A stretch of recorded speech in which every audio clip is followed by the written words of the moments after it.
Prezados amigos, prezados irmãos em Cristo Jesus, muito obrigado pela sua atenção, obrigado por você ter reservado um tempo agora para ouvir a palavra do Senhor. A Bíblia diz que quem é de Deus, ouve a palavra de Deus.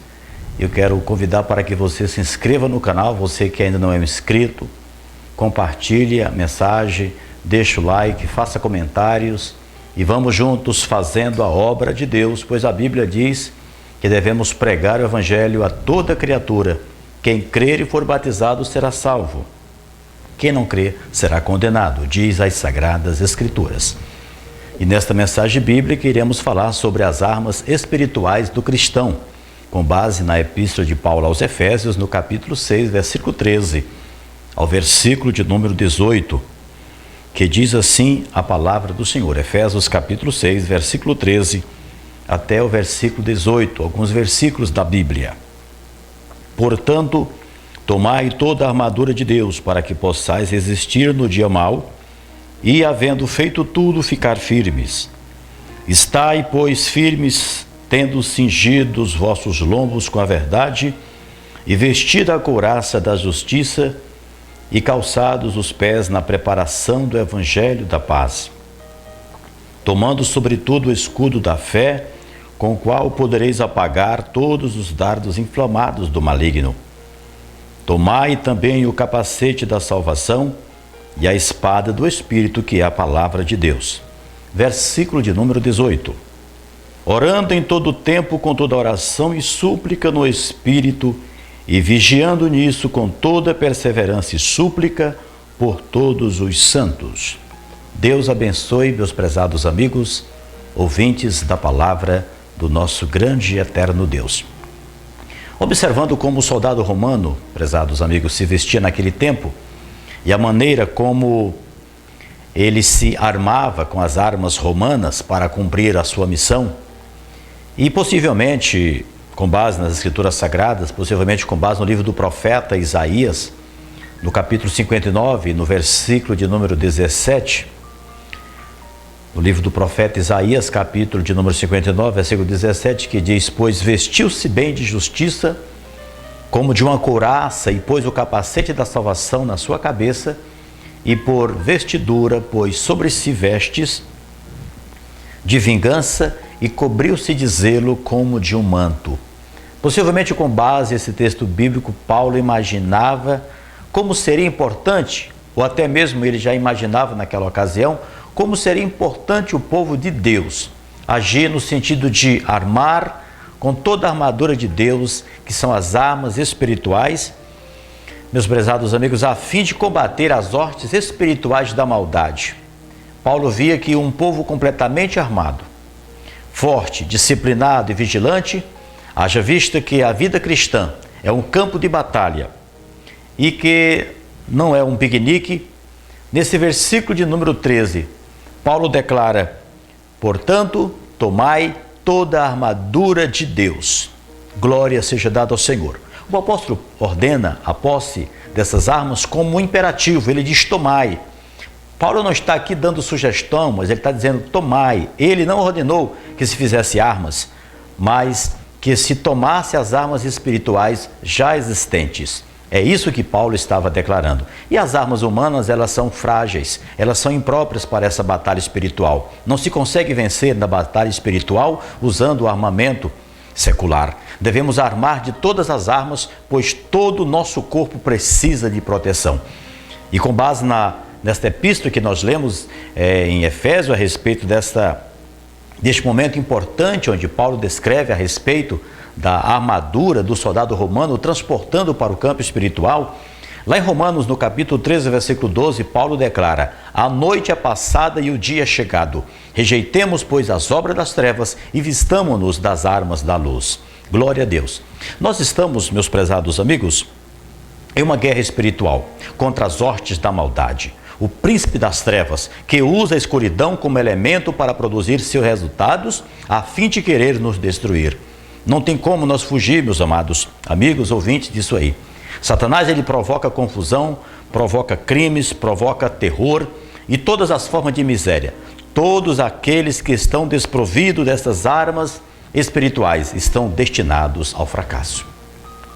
Inclusive, na própria epístola, ele ainda acrescenta, para que possais resistir no dia mau. Mas que dia mau será este, meus prezados amigos e irmãos? Que dia mau será este? Como será este dia?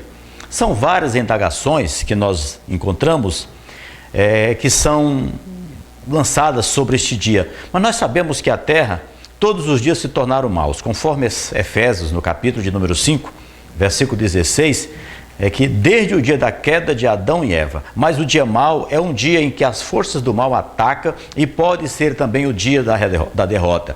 Da derrota em virtude de muitos fatores que podem contribuir, entre eles escolhas erradas, tropeços na vida espiritual. Então, incluindo tudo isso, pode fazer com que se torne um dia mau, pois nós não sabemos o que nos espera em relação ao dia de amanhã. Por exemplo, nós temos o exemplo do patriarca Jó. Ele era fiel a Deus, mas veja o que lhe aconteceu. Ele perdeu tudo que tinha, mas não perdeu a sua fé em Deus. Por que ele não perdeu? Porque ele estava armado. Quando o dia mau chegou na vida de Jó, ele estava municiado, resistiu permanecendo firme. E o outro exemplo que nós temos na Bíblia é o caso de Pedro. Ele estava preso no cárcere para ser morto depois da festa a mando de Herodes. Porém, ele estava armado com as armaduras de Deus, permaneceu firme, porque depois a Bíblia diz que os anjos entraram ali e livraram Pedro da prisão. Mas por que isso? Porque Pedro estava firme na palavra de Deus, ele estava municiado. Agora vejamos as armas na qual Paulo se inspirou.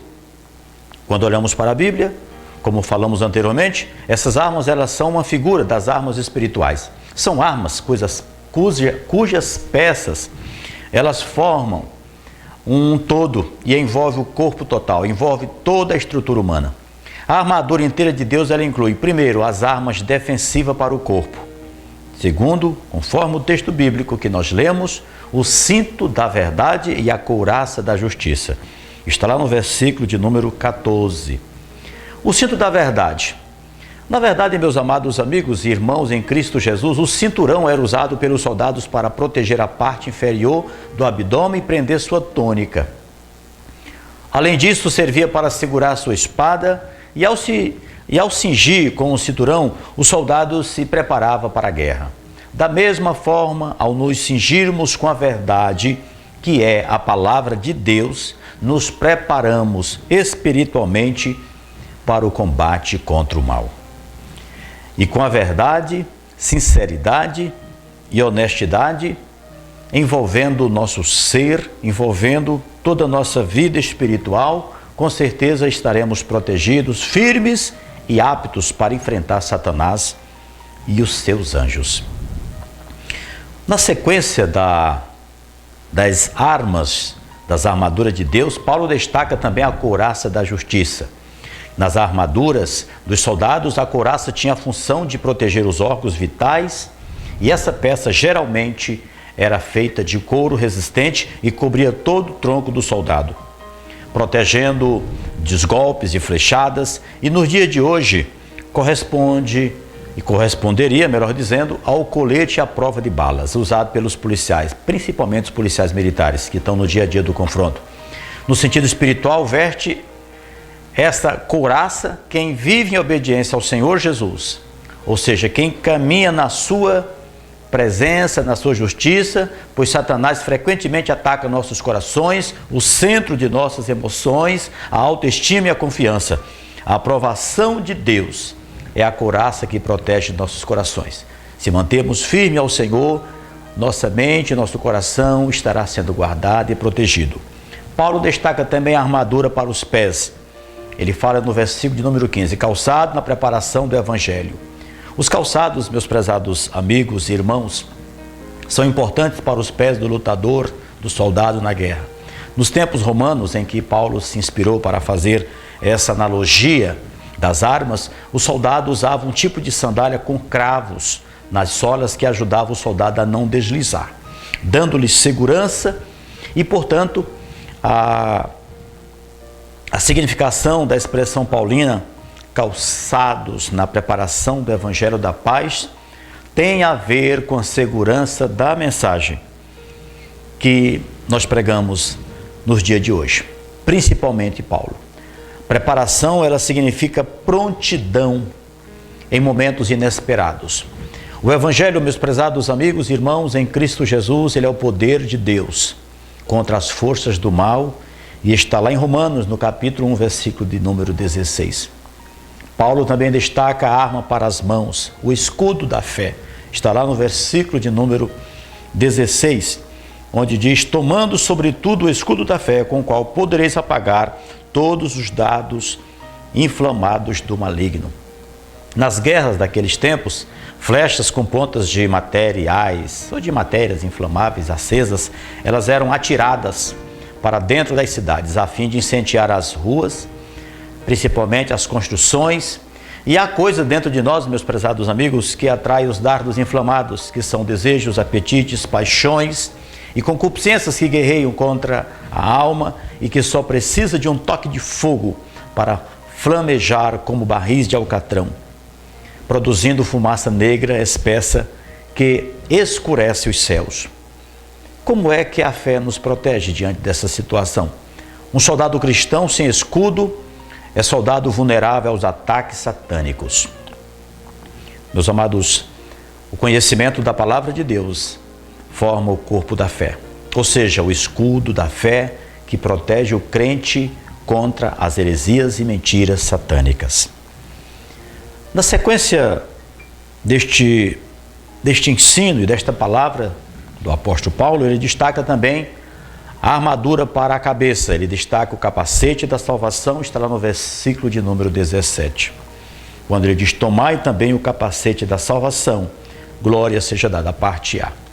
O capacete ele servia para proteger a cabeça. Nos tempos antigos, os capacetes, meus amados, eles eram de bronze, de couro, e alguns deles haviam figuras decoradas de animais ou carrancas para intimidar o adversário ou para representar o usuário do capacete.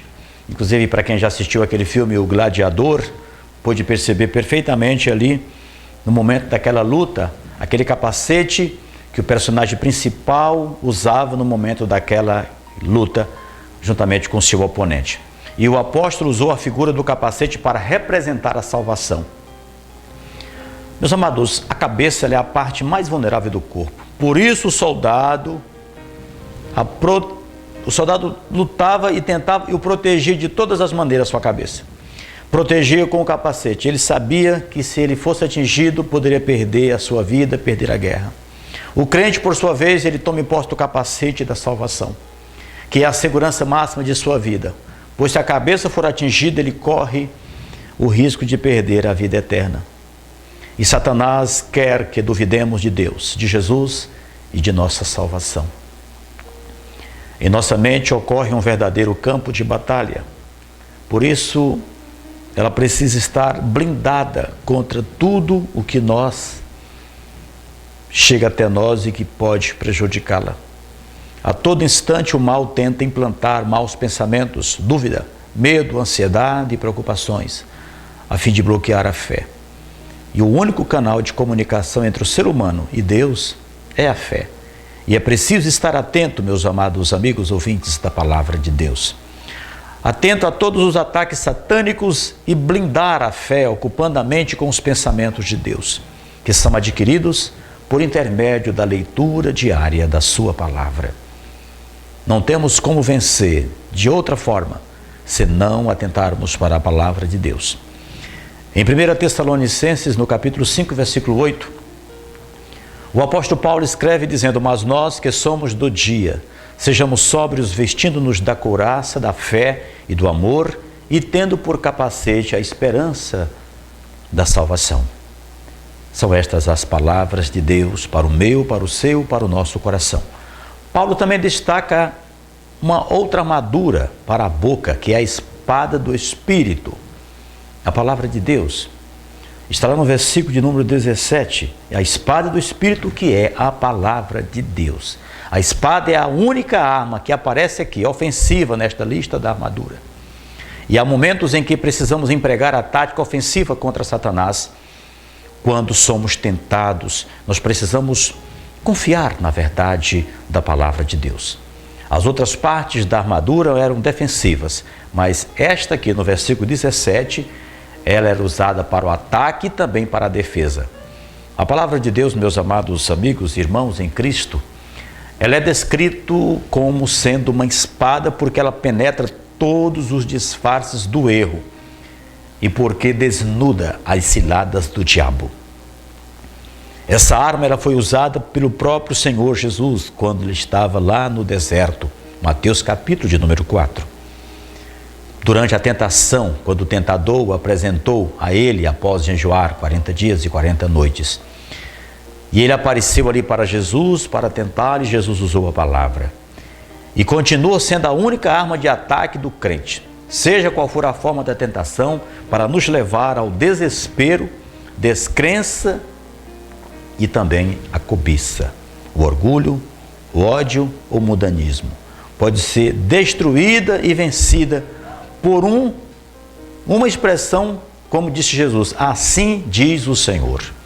A palavra de Deus tem o propósito de ajudar o cristão na batalha contra o mal. Glória seja dada ao Senhor. Meus prezados amigos ouvintes da palavra, nós encerramos com a última arma da relação de armaduras, que é a oração. Está lá no versículo de número 18, orando em todo o tempo com oração e súplica no Espírito.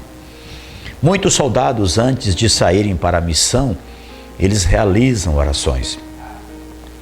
No batalhão da PM, por exemplo, aqui em Araguatinhos, onde eu trabalho, onde eu sirvo, todos os dias as equipes realizam momentos de súplicas. Existe até a oração do taticano, feita pela equipe de força tática. Todos pedindo a Deus que possam, ao fim da escala de suas missões, de seu serviço, voltarem com vida para os braços de suas famílias.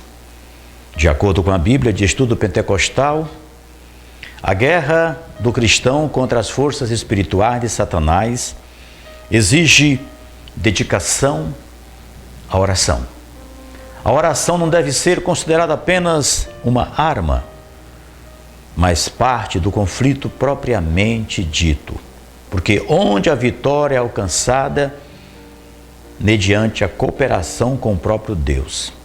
Deixar de orar diligentemente sob todas as formas de oração, em todas as situações, abandonando, deixando de orar é render-se ao inimigo e deixar de lutar. Que Deus abençoe você e sua família. Não esqueça de inscrever no canal, dar o like, comentar e compartilhar a mensagem para os seus amigos, seus familiares e pessoas que você tanto ama. Até breve, se Deus permitir. E lembre-se, vamos nos armar das armaduras de Deus, para que possamos lutar, permanecermos firmes até o momento em que Cristo vier nos buscar.